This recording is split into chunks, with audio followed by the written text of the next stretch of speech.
जवळा जिल्हा परिषद गटातून उमेदवारी अर्ज दाखल केलेला आहे आणि तो राष्ट्रवादी काँग्रेस पार्टी अजितदादा गटातून केलेला आहे. आणि तुमची सध्या तालुक्यात चर्चा की चपडी गटातून पण तुम्ही अर्ज दाखल करणार आहे. ही चर्चा आज आता एका 2 मिनिटापूर्वी बंद झाली असायला पाहिजे होती की जवळा जिल्हा परिषद गटातून अर्ज दाखल केल्यानंतर चुपडी गटाचा विषय येतोय कुठं.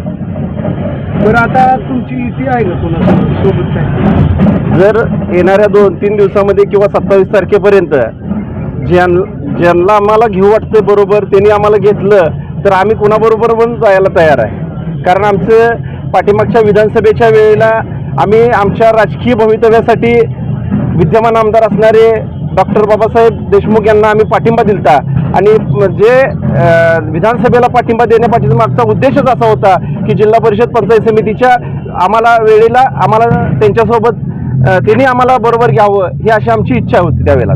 जवळा जिल्हा परिषद गटात तुमचा विकास तर झालेला आहे, मात्र आता नवीन ध्येय धोरण काय असणार आहे विकासाचं तुमचा सध्या? विकासाच्या बाबतीत बोलायचं झालं तर मी गेले पाठीमागच्या टर्ममध्ये 5 वर्ष आणि निवडणुकीचा कार्यकाळ संपून 4 वर्ष मी 9 वर्ष कार्यकाळ भोगला आहे.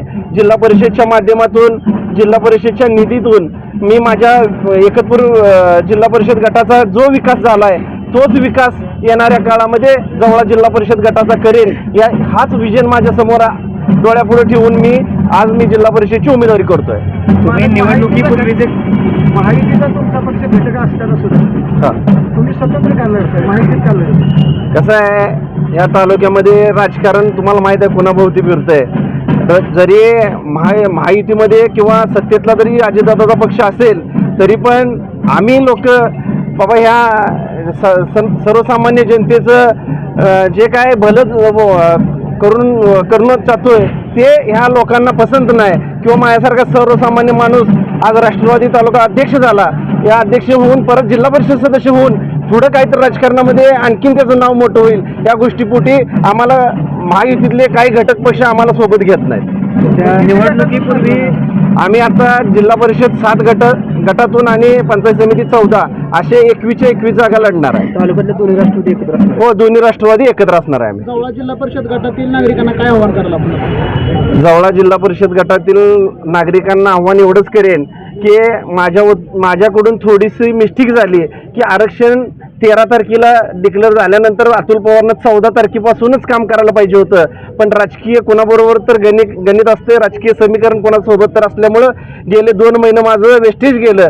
त्यामुळे 1 महिना झालं मी जवळा जिल्हा परिषद गटामध्ये काम करत असताना जवळा जिल्हा परिषद गटातील सर्वसामान्य शेतकरी, सर्वसामान्य जनता आणि कष्ट करणारी जनता आहे त्यांना मी 1 महिन्यामध्ये जाणून घेतलं की बाबा जवळा जिल्हा परिषद गटामध्ये कशाची कमतरता आहे या गोष्टी मी जाणून घेतलेत.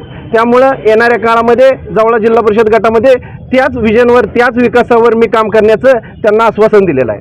निवडणुकीच्या पूर्वीच तुम्ही कामाचा एक धडाका लावला आता सध्या, आणि इथनं पुढच्या काळात परत अशी नव्यानं काही कामं आपल्याला राहणार का त्या गटात किंवा त्या भागातली? मी अगदी तुम्हाला प्रामाणिकपणे सांगतो तुमच्या माध्यमातून की जिल्हा परिषद असो, पंचायत समिती असो किंवा अन्य कुठल्याही निवडणुकीमध्ये लोकप्रतिनिधी होत असताना इथून पुढच्या काळामध्ये या सांगोल तालुक्यातील जनतेनं इथून पुढच्या काळात या जनतेनं फुकट कुणाला पुढारी होऊ द्यायचं नाही ही माझं धोरण आहे आणि ही माझे विचार आहेत की मी गेल्या 9 वर्षापूर्वी जिल्हा परिषदची निवडणूक करत असताना एकतपूर जिल्हा परिषद गटामध्ये मी अगदी 100%च विकास केला म्हणणारातला मी नाही. पण मी ज्या एकतपूर जिल्हा परिषद गटामध्ये काम करत असताना ज्या गटामध्ये 78 रोडला मुर्मीकरण केलं त्या 78 रोडमध्ये जवळजवळ 75 ते 80% रोडला मी डांबरीकरण करण्याचं काम केलं.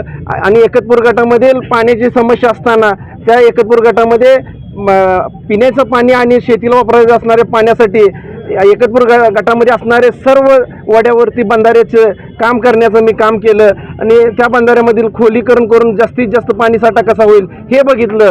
आणि त्याबरोबर 9 वर्षापूर्वी एकतपूर जिल्हा परिषद गटामध्ये निवडणूक करत असताना त्या गटातील वाड्या वस्त्यावरती लाईट नव्हती. तर मित्रांनो, मला तुमच्या माध्यमातून एवढं सांगावं असं वाटतं की 1384 पोलचं काम करत असताना किमान 85% पोलवरनं लाईट मी प्रत्येकाच्या सर्वसामान्याच्या घरापर्यंत पोहोचवले. तेच विजन माझं जवळा जिल्हा परिषद गटामध्ये असेल. तर तुम्ही जाणार. नाही, वाटाघाटीमध्ये जर बोलवलं तर निश्चित सन्मानाची वागणूक मिळत असेल. सन्मानानं आम्हाला आमच्या राजकीय भवितव्याचा विचार करून आम्हाला ज्या अपेक्षित तेवढ्या जागा मिळत असतील तर निश्चित पद्धतीनं आम्ही कुणाशीही तडजोड करायला तयार आहे. तुम्ही कुणासोबत